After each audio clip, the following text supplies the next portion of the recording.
Okay. And we're back. Hope y'all had a good vacation, nice and relaxing, but this is Context is Everything, Media Network, and context never sleeps. Tune in Wednesday for the President's speech, where I will not have watched the State of the Union, and I will read it instead and see what it sounds like.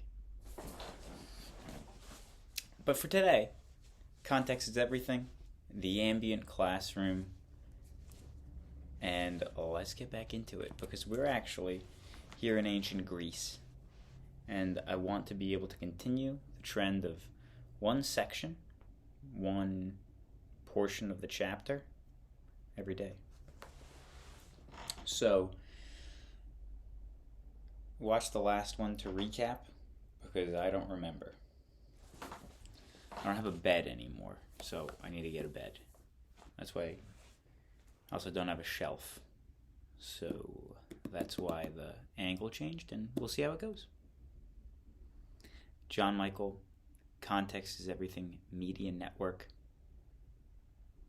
The rise of Greek city-states. City-states. Setting the scene. This is section 2 of the Greek section of ancient Greece in this world history textbook from 2001. Setting the scene. We live around the sea like frogs around a pond, noted the Greek thinker Plato. Indeed, the Mediterranean and Aegean seas were as central to the development of Greek civilization as the Nile was to the Egyptians. The ancient Greeks absorbed many ideas and beliefs from older civilizations of Mesopotamia and Egypt. At the time, they evolved their own unique ways. In particular, the Greeks developed new ideas about how best to govern society. Geography of the Greek homeland. As you have read, the earliest civilizations rose in the Fertile River valleys, rather. Their strong rulers organized irrigation works that helped farmers produce food surpluses needed to support large cities. A very different set of geographic conditions influenced the rise of Greek civilization. Mountains and valleys, subheading. Greece is part of the Balkan Peninsula, which extends southward into the eastern Mediterranean Sea. Mountains divide the peninsula into isolated valleys. Beyond the rugged coast, hundreds of rocky islands spread toward the horizon. The Greeks who farmed the valleys or settled on the scattered islands did not create a large empire such as that of the Egyptians or Persians.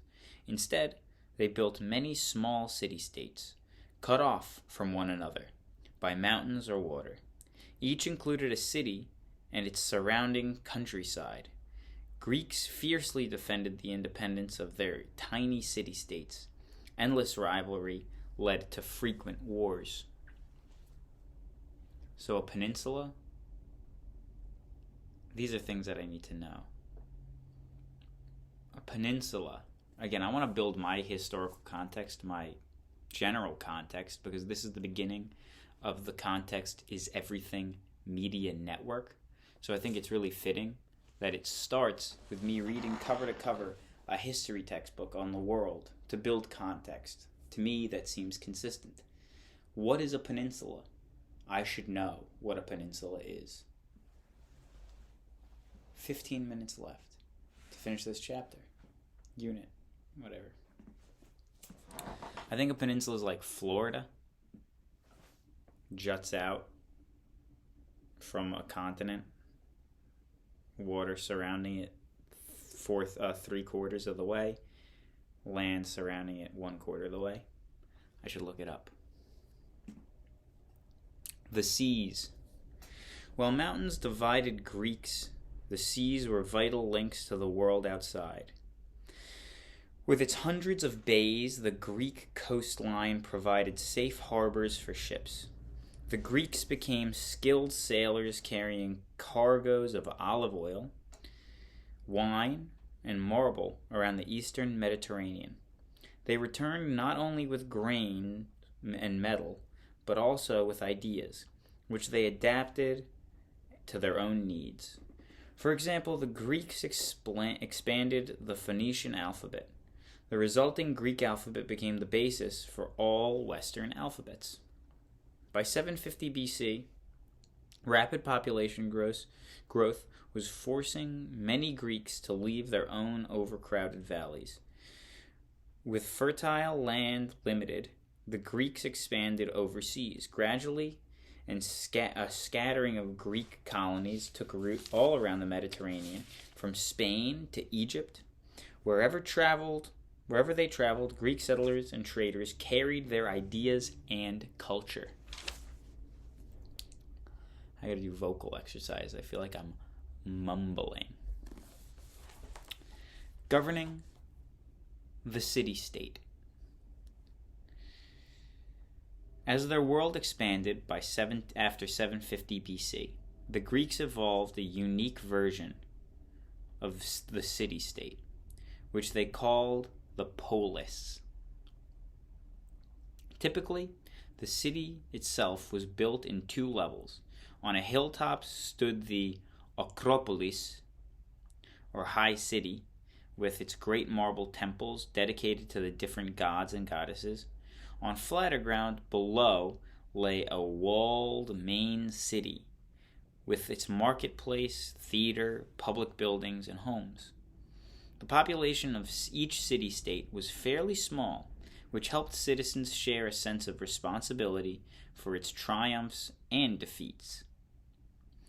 In the warm climate of Greece, free men spent much time outdoors in the marketplace, debating issues that affected their lives. The whole community joined in festivals honoring the city's special god or goddess. Early governments, subheading of governing city-states. Between 750 BC and 500 BC, Greeks evolved different forms of government. At first, the ruler of the polis, like those in the river valley empires, was a king. A government in which a king or a queen exercises central power is a monarchy. Slowly, though, power shifted to a class of noble landowners. They were also the military defenders of the city-states, because only they could afford bronze weapons and chariots. At first, these nobles defended the king. In time, they won power for themselves. The result was an aristocracy, or rule by a land-holding elite. As trade expanded, a new middle class of wealthy merchants, farmers, and artisans emerged in some cities. They challenged the land-owning nobles for power and came to dominate the city-states. The result was a form of government called the oligarchy. In an oligarchy, power is in the hands of a small, powerful elite, usually from the business class.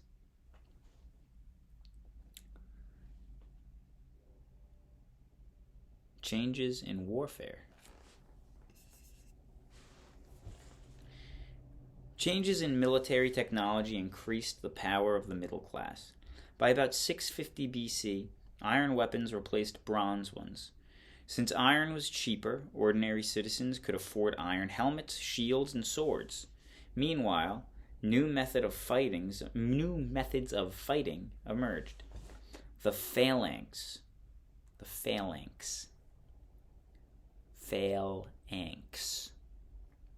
was a massive formation of heavily armed foot soldiers.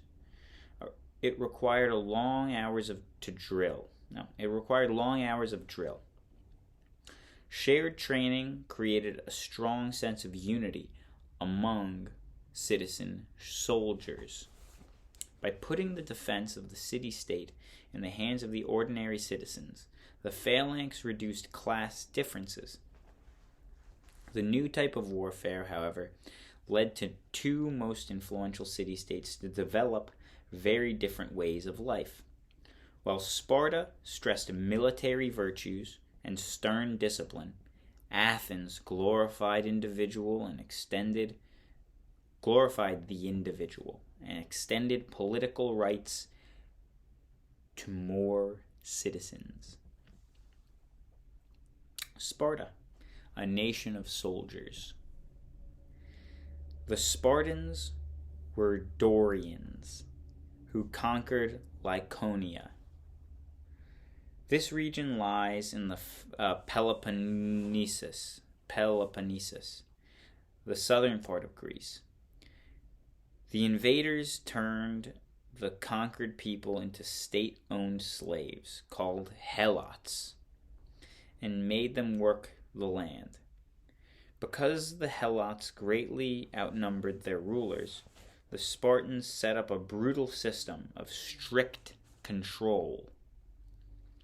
The Spartan government included 2 kings and a council of elders who advised the monarchs.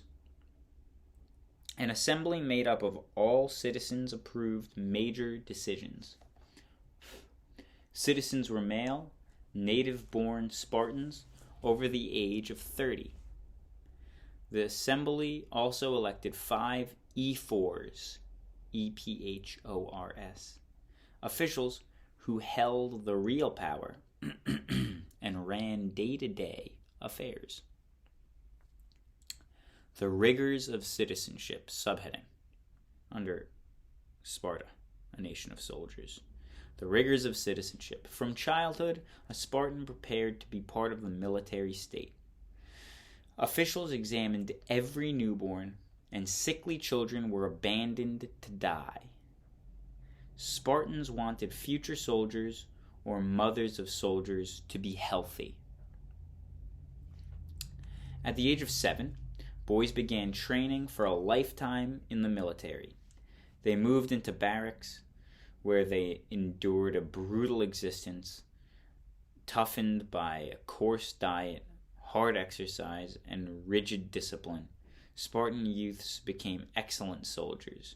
To develop cunning and supplement their diet, boys were even encouraged to steal food.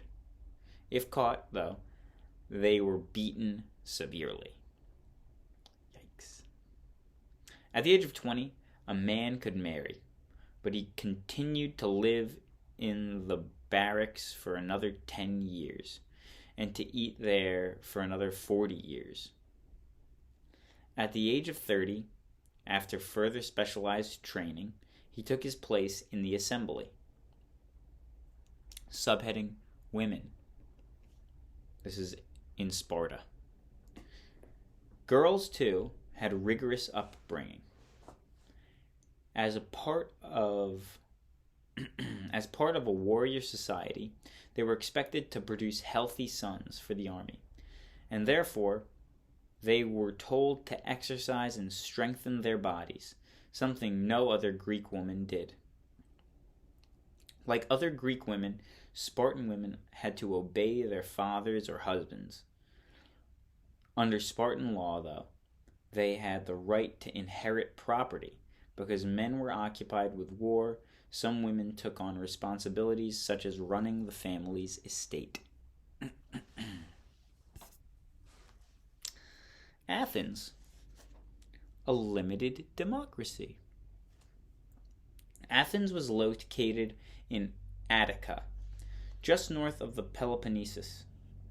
As in many Greek city-states, Athenian government evolved from a monarchy into an aristocracy.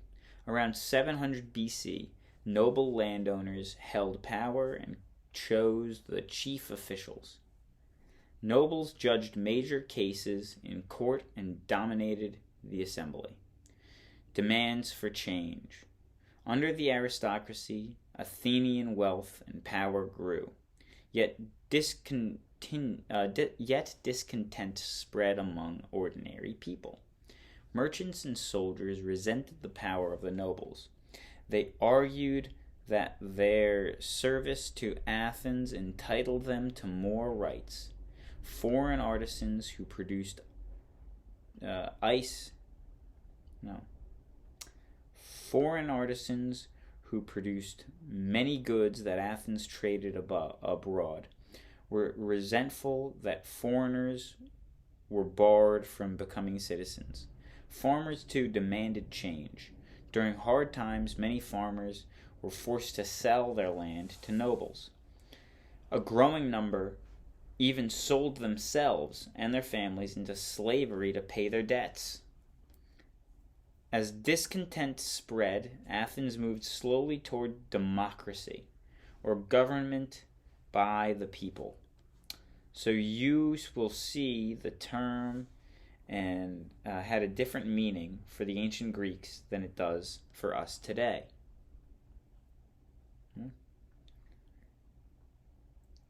As discontent spread, Athens moved slowly toward democracy, or government by the people.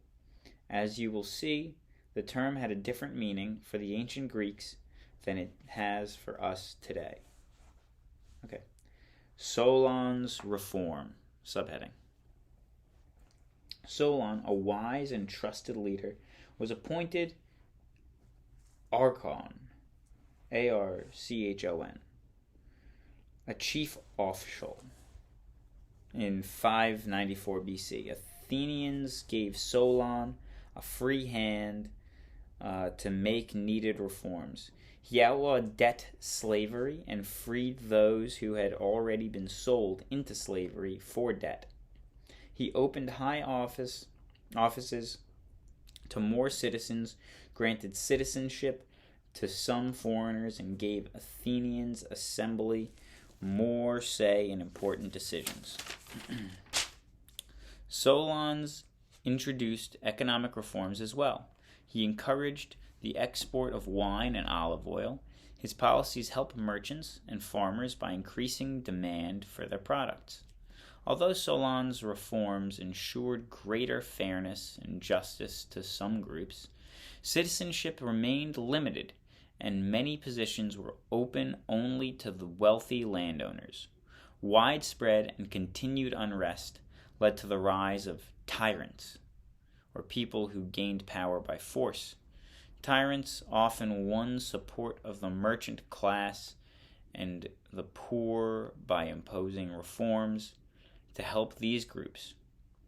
Although Greek tyrants often governed well, the word tyrant has come to mean a vicious and brutal ruler. Now, as we are approaching the end of today's session, and not approaching the end of today's lesson, why don't we recap? Solon is important. Solon started the democracy that Greece is known for, sounds like. Women in Sparta had rights because the men were focused on war. So at a practicality, women had rights in Sparta.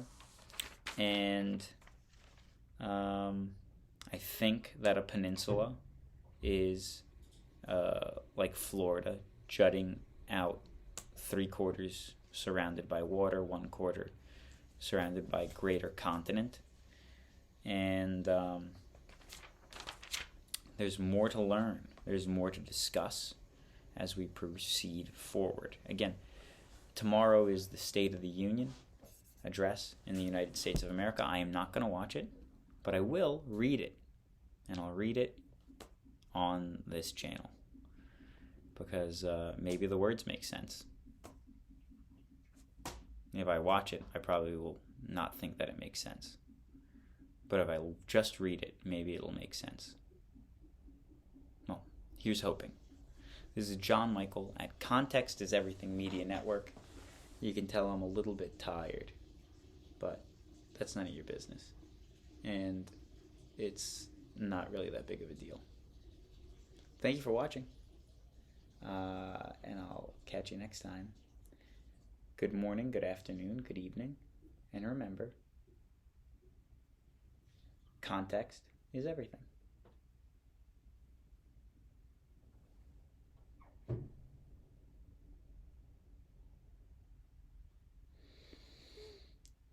Good morning, good evening, good afternoon, and remember, context is everything.